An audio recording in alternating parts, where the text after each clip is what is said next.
ശ്രീനാരായണ പരമഗുരവേ നമഃ. ന ഗുരോരധികം തത്വം ന ഗുരോരധികം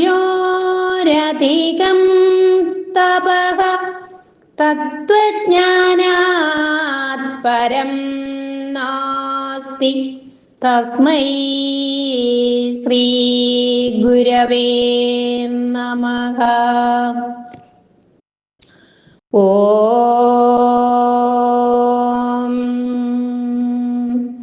നാരായണാഖ്യ ഗുരുവർയ നിവാസബോധേ രമ്യേ മഹാശിവഗിരാവനിശം നിവാസേ. സ്തോത്രാവലി ശ്രവണമാദസമസ്തദേ തദ്ദാസേ സദാമയി ദയാം ഗുരുചാരുശീലേ. പരമകാരുണികനായ ശ്രീനാരായണ ഗുരുദേവ തൃപ്പാദങ്ങളിൽ പ്രണാമം അർപ്പിക്കുന്നു. ശ്രീ ശാരദാംബികയുടെ തൃച്ചേവടികളിൽ പ്രണാമം അർപ്പിക്കുന്നു. ആചാര്യപാദങ്ങളിൽ പ്രണാമം അർപ്പിക്കുന്നു.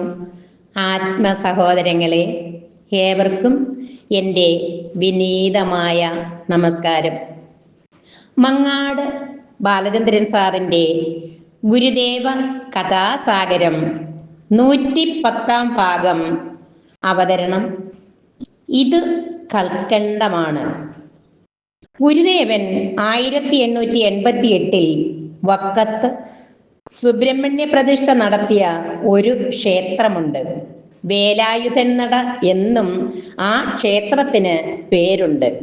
ഗുരുദേവൻ കൂടെ ആ ക്ഷേത്രത്തിലെത്തി വിശ്രമിക്കുമായിരുന്നു. ആ വേലായുധൻ നടയ്ക്ക് സമീപത്തായിരുന്നു കൊച്ചു കൃഷ്ണന്റെ ചെറിയ ഭവനം നിന്നിരുന്നത്. അന്ന് കൊച്ചുകൃഷ്ണൻ കുട്ടിയായിരുന്നു. കുഞ്ഞുങ്ങൾ സാധാരണ സംസാരിച്ചു തുടങ്ങുന്ന പ്രായമേറെ കഴിഞ്ഞിട്ടും കൊച്ചുകൃഷ്ണൻ ഒന്നും സംസാരിച്ചു തുടങ്ങിയിരുന്നില്ല. അച്ഛൻ, അമ്മ എന്നുപോലും പറയുവാൻ അവന് സാധിച്ചിരുന്നില്ല. മാതാപിതാക്കൾ കൊച്ചു കൊച്ചു വാക്കുകൾ ഉച്ചരിച്ചും ചുണ്ടനക്കി കാണിച്ചും ആംഗ്യം കാട്ടിയും ഒക്കെ വളരെ നാൾ പരിശ്രമിച്ചിട്ടും കൊച്ചു കൃഷ്ണൻ ഒരു 2 അക്ഷര വാക്കുപോലും പറഞ്ഞിരുന്നില്ല. മുക്കലും മൂളലും മാത്രമായിരുന്നു അവൻ്റെ ഭാഷ.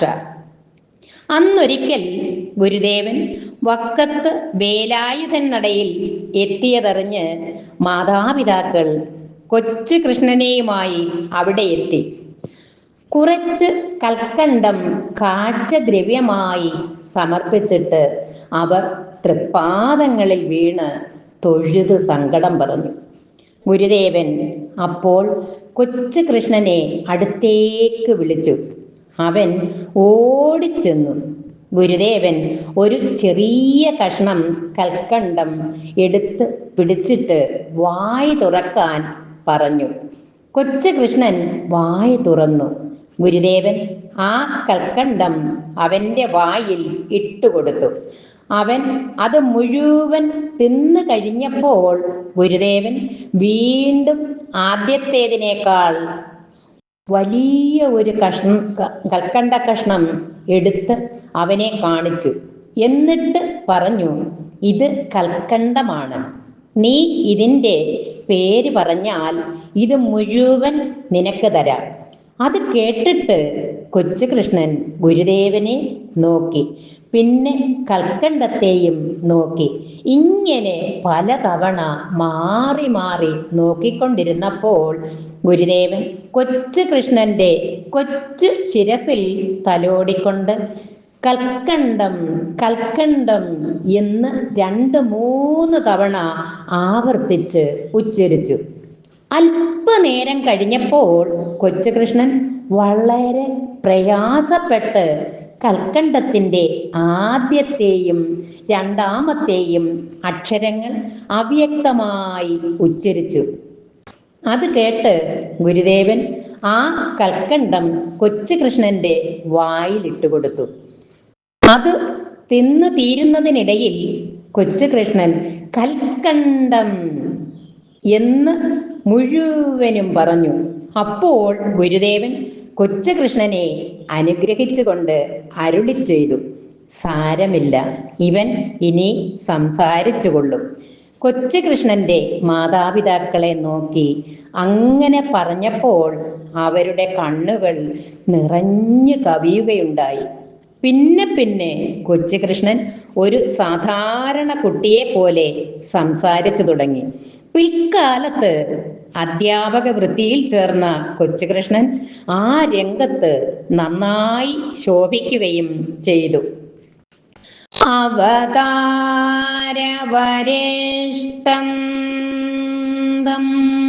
സർവാനുഗ്രഹദായിനം നാരായണ ഗുരും വന്ദേ സർവമംഗളസിദ്ധയേ. ഗുരുദേവ കഥാസാഗരം. ഇത് കൽക്കണ്ടമാണ് അവതരണം. ഗുരുതൃപാദങ്ങളിൽ സമർപ്പിച്ചുകൊണ്ട് ഉപസംഹരിക്കുന്നു. നന്ദി, നമസ്കാരം. ഗുരുധർമ്മം ജയിക്കട്ടെ.